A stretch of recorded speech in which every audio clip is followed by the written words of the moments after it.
prosseguindo no estudo de história da igreja, estamos no livro 1, a Igreja Primitiva, na página 86. Falamos até a última aula do período entre Nero e Domiciano, né? Foi um período de relativa paz da igreja, os problemas diminuíram, o império não estava perseguindo os cristãos. Vimos o período dos imperadores Vespasiano e Tito, que foram dois soldados, dois guerreiros, e eles não estavam aí tanto para a religião. A religião era algo para eles acreditavam para os deuses protegerem eles, tá? Mas não eram muito ligados à religião, como será o irmão de Tito, Domiciano, né, que era filho também de Vespasiano, né?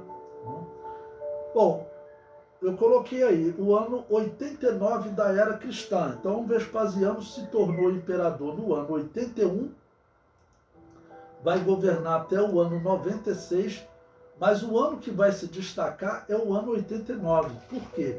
É o ano que ele vai começar a perseguir os cristãos. Ok? O comentário diz: era filho de Vespasiano, o general que iniciou o cerco de Jerusalém, e irmão de Tito, o homem que concluiu o cerco. Quando o exército decretou o seu pai Vespasiano como imperador, em detrimento do então imperador Vitélio, Domiciano foi perseguido em Roma, mas fugiu disfarçado de sacerdote de Ísis. Uma pausa aqui para explicar aos irmãos. Lembre-se que o pai dele, Vespasiano, e o outro irmão dele, Tito, eram generais, né? Estavam no campo de batalha, mas ele não, ele ficou na corte. Então ele foi um menino criado na corte, tá ok? E quando Nero foi morto, ficou uma briga de imperadores lá em Roma, e acabou que o exército de Vespasiano, né, decretou ele como imperador. Nesse caso, quem era o imperador no lugar de Nero? Era um homem chamado Vitélio. O que Vitélio vai fazer? Bom, eu tenho que começar matando aqui os simpatizantes de Vespasiano. Então, Domiciano terá que fugir, tá bom? Então ele fugiu disfarçado de sacerdote de Ísis, por uma ligação que ele já possuía com esses religiosos, né? O comentário prossegue. A relação de Domiciano com os sacerdotes da religião pagã influenciará na sua relação com o cristianismo. Domiciano apresentava a sua família como tendo uma conexão especial com Júpiter, a principal divindade romana. Ele restaurou o templo desta divindade, acreditando que essa atitude o ajudaria nas guerras contra os bárbaros, e iniciou uma perseguição aos cristãos, acreditando que agradaria aos deuses. Essa é a primeira perseguição organizada pela religião que dominava Roma. Eu vou dar uma pausa aqui para explicar a vocês um pouco e depois eu continuo. Essa perseguição, irmãos, ela já é uma luta do paganismo contra a Igreja de Deus. A Igreja Católica, ela dá pouca ênfase a esse conflito entre a religião pagã com o cristianismo. Por quê, irmãos? Porque o que eu vou mostrar para vocês na história é que a religião pagã, nesse momento aqui, ela começa a perseguir a Igreja de Deus. Tá bom? E essa perseguição, ela vai continuar com a Igreja Católica, porque a Igreja Católica é, com certeza absoluta, a continuação dessa religião pagã.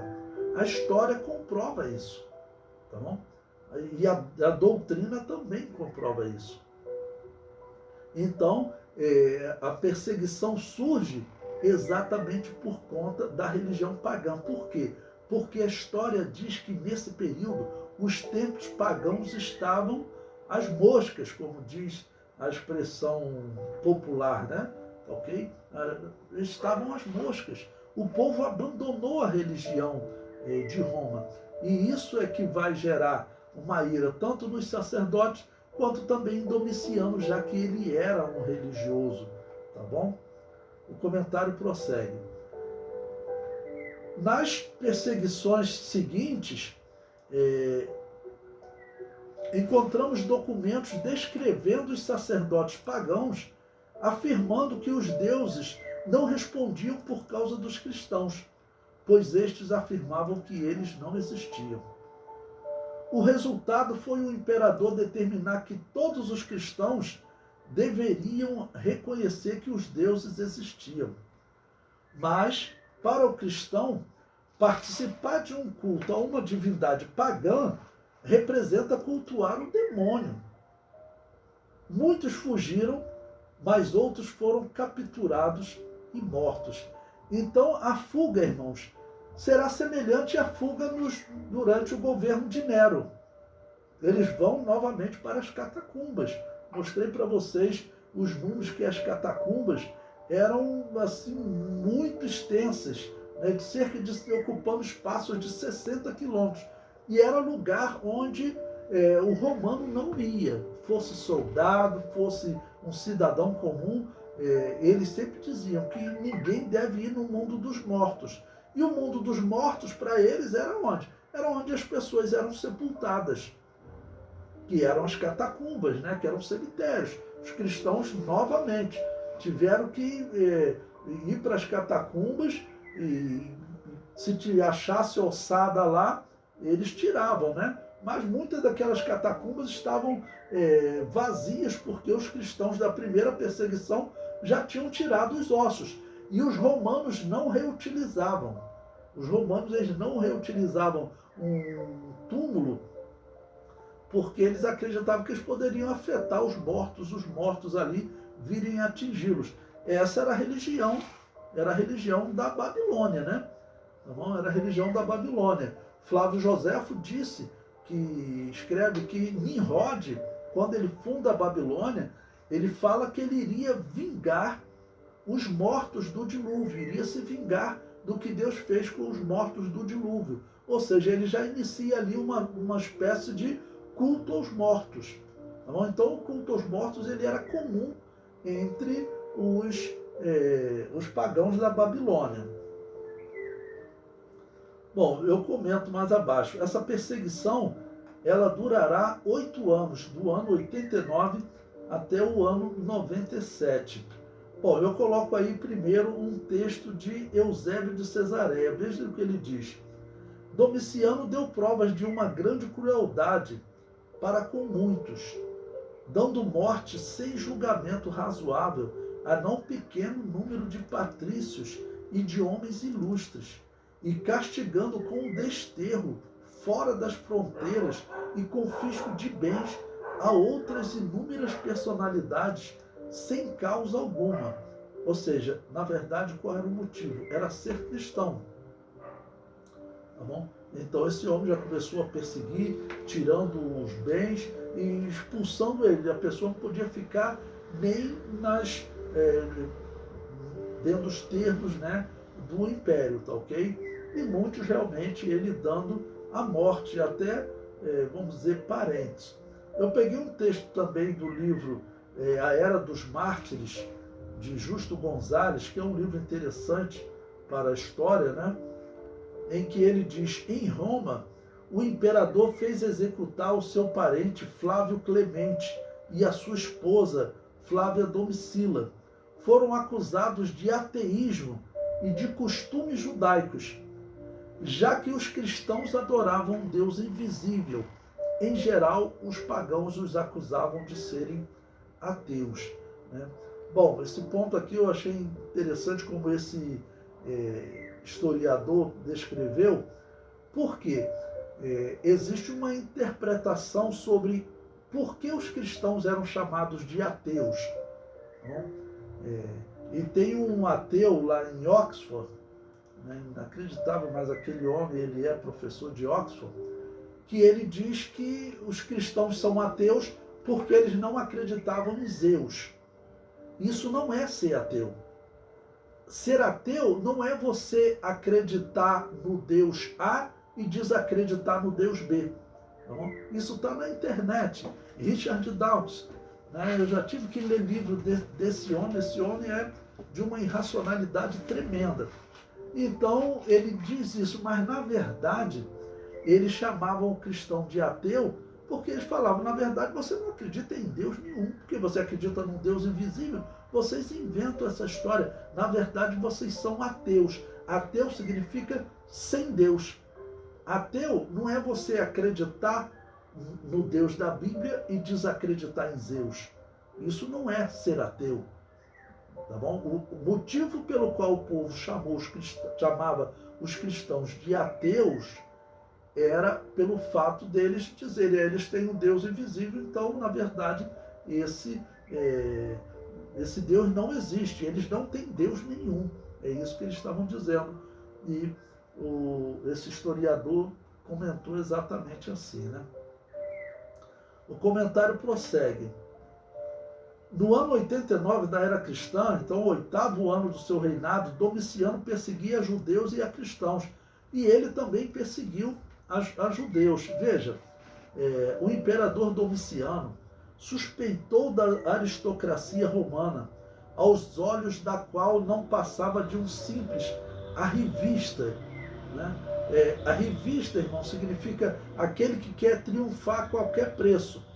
Né? Porque diz a história que ele colaborou na morte do seu irmão Tito, quando ele adoeceu. Então, a aristocracia, quem conhecia Domiciano, tratava ele com desdém, né? Tá bom?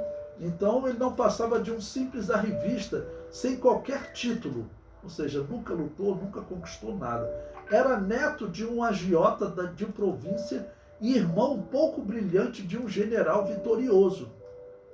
E temia que os epigramas são poemas em forma sarcástica, né? Tá bom?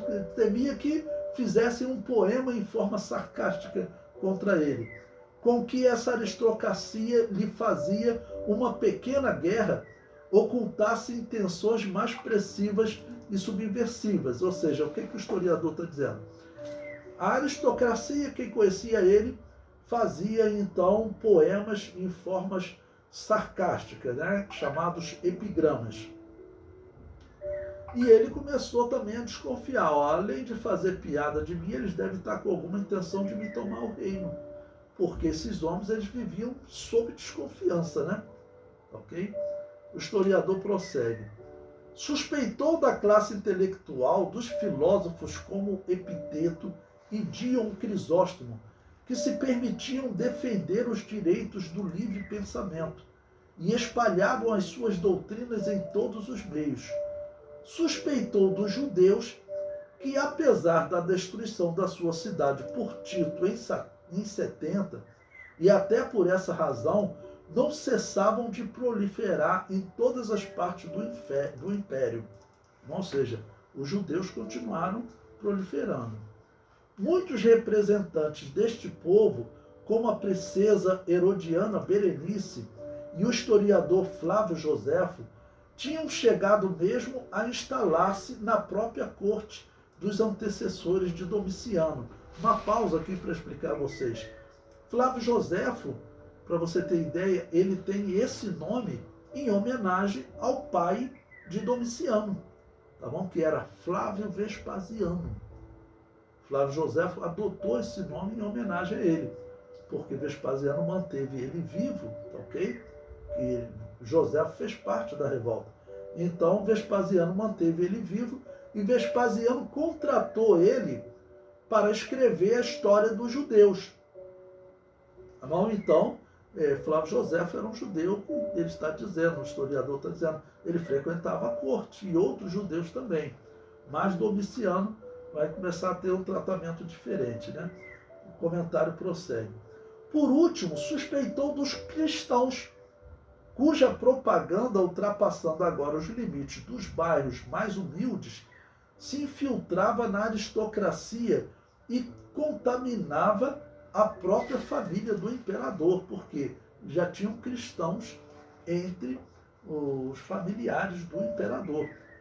E eu repito, esse imperador, como sendo um homem religioso que seguia mesmo o paganismo, então isso vai fazê-lo agir contra os cristãos. Tá bom? Bom, o outro historiador também, aquele Justo Gonzalez, ele nos diz: sabemos sim que Domiciano amava e respeitava as velhas tradições romanas e que boa parte de sua política imperial consistiu em restaurar essas tradições. Portanto, era de se esperar que se opusesse ao cristianismo, que em algumas regiões do império havia ganho muitíssimos adeptos e que em todo caso se opunha tenazmente à antiga religião romana, desde os tempos do apóstolo Paulo. Isso era notório entre os pagãos, né? E havia um confronto contra o cristianismo. Ele prossegue: além disso, agora que já não existia o templo de Jerusalém, Domiciano decidiu que todos os judeus deviam enviar às arcas imperiais a oferta anual que antes mandavam a Jerusalém. Uma pausa para explicar a vocês. Os judeus, eles mandavam uma oferta anual para o templo, judeus do mundo todo. Como o templo foi destruído, essa oferta acabou. Aí Domiciano falou o seguinte: não, vocês agora vão mandar a oferta para a arca imperial, ou seja, vocês vão agora ofertar para o Deus de Roma, vamos dizer assim, né? O comentário prossegue: quando alguns judeus negaram a fazê-lo ou mandavam o dinheiro ao mesmo tempo que deixavam bem claro que Roma não havia ocupado o lugar de Jerusalém, ou seja, estão fazendo o natural, né? Roma não substitui Jerusalém. E prossegue: Domiciano começou a persegui-los e a exigir o pagamento da oferta. Então, ele também vai perseguir os judeus. Já que ainda não estava totalmente delimitada a relação do judaísmo com o cristianismo, os funcionários imperiais começaram a pressionar todos os que praticavam costumes judaicos. Assim se desatou uma nova perseguição que parece haver sido dirigida não somente contra os cristãos, mas também contra os judeus. Tá bom? Então, os judeus até mandavam a oferta, mas mandavam sempre um questionamento, né? Então, ele perseguiu os judeus e os cristãos que tinham costumes judaicos. Qual era o costume judaico? Era dizer que os deuses romanos não existiam. Os judeus, eles não eram perseguidos porque o imperador romano, chamado César, né, lá no ano 49 a.C., ele deu essa regalia aos judeus. Eles não eram obrigados a reverenciar os deuses romanos, né? Bom, e Gonzales também, aquele Justo Gonzales, ele nos diz: como no caso de Nero, parece que a perseguição não foi igualmente severa em todo o império. De fato, é só de Roma e da Ásia Menor que temos notícias fidedignas acerca da perseguição. Ou seja, essa perseguição de Domiciano, ela é uma perseguição que ela acontece principalmente em Roma. A maioria das perseguições, elas serão centralizadas em Roma, ok? E aqui vai nascer o que eu falei para vocês em outros momentos, é exatamente por isso que a cidade de Roma vai gerar aqueles bispos heréticos 250 anos depois. Por quê? Porque esses bispos de Roma, eles infelizmente sobrevivem porque eles aceitam adorar o demônio para não morrer, aceitam participar de culto pagão. O comentário prossegue: a perseguição sendo centralizada em Roma e na região da Ásia significa atingir a capital do império, onde o cristianismo havia crescido muito, e também a região mais evangelizada por Paulo, onde estava a cidade de Éfeso. A região da Ásia, né, envolvia a região das Galácias, a cidade de Éfeso, que era um centro evangelístico. A cidade de Esmirna, que nós veremos dos substitutos do apóstolo João, ele vai se destacar exatamente na cidade de Esmirna. Tá bom? Então, aquela região da Ásia Menor, o evangelho ele cresceu muito naquela região, exatamente nessas duas regiões que nós temos informação, segundo os historiadores, de perseguição. Tá bom? Então, os cristãos começarão a ser levados diante do imperador e diante de autoridades. Irmãos, nós veremos casos em que diz que eram tantos cristãos sendo presos que às vezes eles tinham que pegar, não dá para julgar todos hoje, coloca na cadeia, coloca na cadeia. Então prendendo o cristão e durante o dia vão prendendo o cristão e às vezes chegava no final do dia, eram tantos cristãos ainda para serem julgados, porque os romanos nisso eles eram exigentes, tinha que haver documentos. Por isso é que nós veremos mais à frente as chamadas atas dos mártires, porque os romanos faziam documento, né? Um exemplo, João Batista foi morto na data tal, na cidade tal, por confessar ser cristão.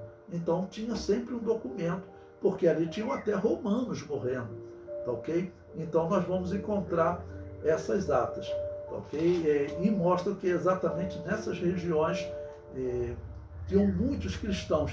Então, às vezes, diz a história que chegava no final do dia, começava a anoitecer, eles não tinham luzes como nós temos hoje. Então, eles tinham que parar o julgamento. Bom, vamos continuar o julgamento amanhã. Prendo essas pessoas aí nas celas para continuar o julgamento amanhã. Você fala assim, olha, não tem mais lugar nas celas, não tem onde botar esses cristãos. E tinha muito cristão ainda para ser julgado. E que eles falavam assim, então solta eles, amanhã a gente prende de novo. E eram cristãos, né? Estavam vendo cristãos sendo mortos, que diz que eram tantos cristãos que alguns eles faziam o seguinte, se ele confessava ser cristão, ele já mandava a morte. Outros falavam, você vai aceitar adorar os deuses? Não, então morte. E o soldado já enfiava a espada. Era uma morte rápida, pela grande quantidade de cristãos. Ok? Bom, eu coloquei um comentário aí também sobre uma divindade que a história diz que ela era especial para Domiciano, né? E diz até que foram os sacerdotes de Apolo que eles teriam dito para Domiciano, olha, a culpa de tudo isso que está acontecendo de ruim é dos cristãos, porque eles dizem que Apolo não existe. E como Domiciano tinha uma guerra envolvida, e os sacerdotes disseram, Apolo não responde mais. Então dá um jeito nesses cristãos. Então Domiciano, por isso, perseguiu os cristãos. O comentário diz, muito conhecido como Deus Sol, a Apolo também era acreditada a responsabilidade pelas pragas e por pessoas que morriam subitamente. Assim, se uma pessoa adoecia subitamente ou se uma epidemia espalhava-se, acreditava-se que Apolo teria lançado uma flecha com a praga. Na Ilíada de Homero, por exemplo, conta-se que Apolo foi responsável por levar pragas contra os soldados gregos, né? Então, Apolo, ele era uma das divindades mais adoradas também no Império Romano. Ele era até adorado com esse mesmo nome, tanto entre os romanos quanto entre os gregos. Tinham deuses que eles tinham nomes diferentes. Por exemplo, os gregos chamavam Zeus a uma divindade que entre os romanos recebia o nome de Júpiter. Ok? Semíramis, entre os romanos, era chamada de Diana dos Efésios. O comentário prossegue.